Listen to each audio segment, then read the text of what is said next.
Hi. Sorry about the delay. We couldn't give you a video last week because some crazy lady named Irma came through Florida and wrecked everyone's shit. Never fear, we're back. So, what are we gonna make today?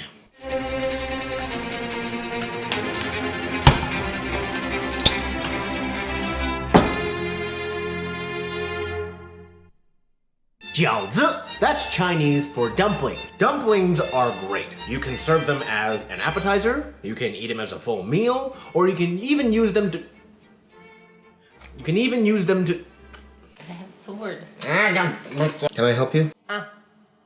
You can use them to feed drunk significant others. Jiaozi are typically made traditionally in a family setting, much like an Italian family would gather together to make ravioli, or my family would gather together and shame me for not being a doctor. I'm just kidding. They wanted me to be a businessman. Now, disclaimer, these are Chinese dumplings, not the other southern kind. Nothing against them, but you can imagine my surprise when I had chicken and dumpling soup for the first time, and instead of getting delicious Asian delicacy, I got a mouthful of doughy dropping, not unlike the Pillsbury Doughboy after a Taco Bell binge. Sorry, southern friend, but this ain't that kind of rodeo. So today we're gonna make Chinese dumplings by hand. So here's what you're gonna need. Not yet!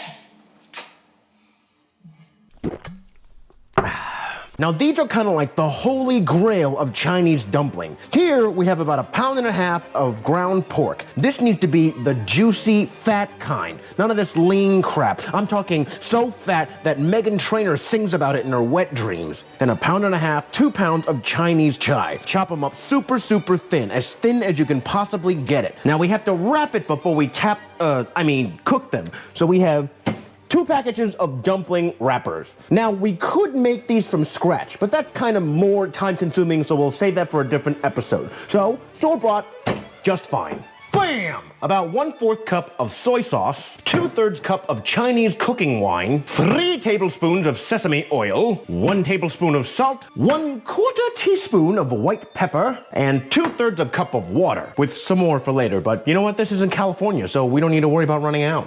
Now into a giant big bowl, wow, that's redundant, you're gonna combine pretty much all those ingredients, starting with the pork and the chive. Now don't dump all the chives in first. Play with the ratio a little bit. Start with 1 part pork, 2 parts chive, maybe 1 part pork, 1 part chive. We'll fix it later if we don't like it.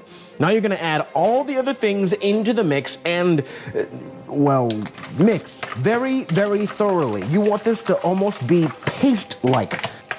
More chives. So after you think you've got a pretty good mix of chives and meat in there, you want to stir it around a little bit more, and after it starts to look a little something more like this, kind of paste-like consistency, and your hands feel like they just gave a scalp massage to Mount Rushmore, it's time to start wrapping a test dumpling.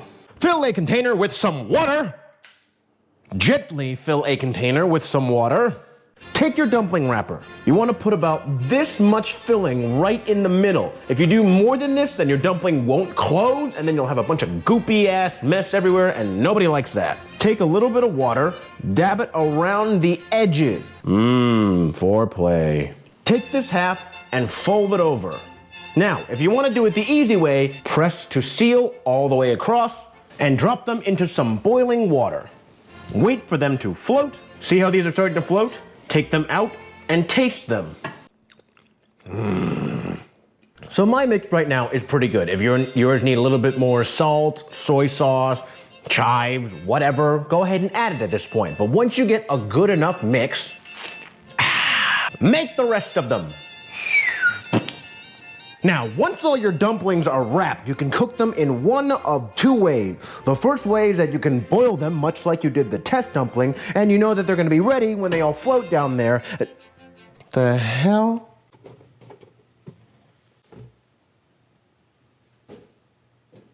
Or you can make Potstickers. Now to make these gorgeous pan-seared delicacies, just put a few tablespoons of oil into a pan over medium-high heat. Add the dumplings in a circular formation and fry them for about a couple of minutes until the bottoms start to sear. Then you want to add a thin layer of water into the pan. Lower heat to medium-low Cover and then let it steam for about maybe 5 minutes until translucent and delicious looking.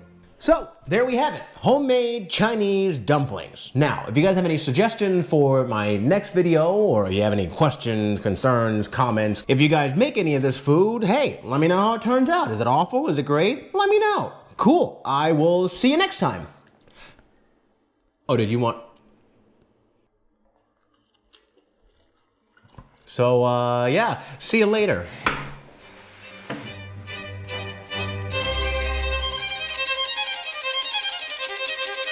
Don't remember what comes next. And then point to your mouth and go, ah. I'm sorry, I can't put it in my mouth. Just stop it. Not yet.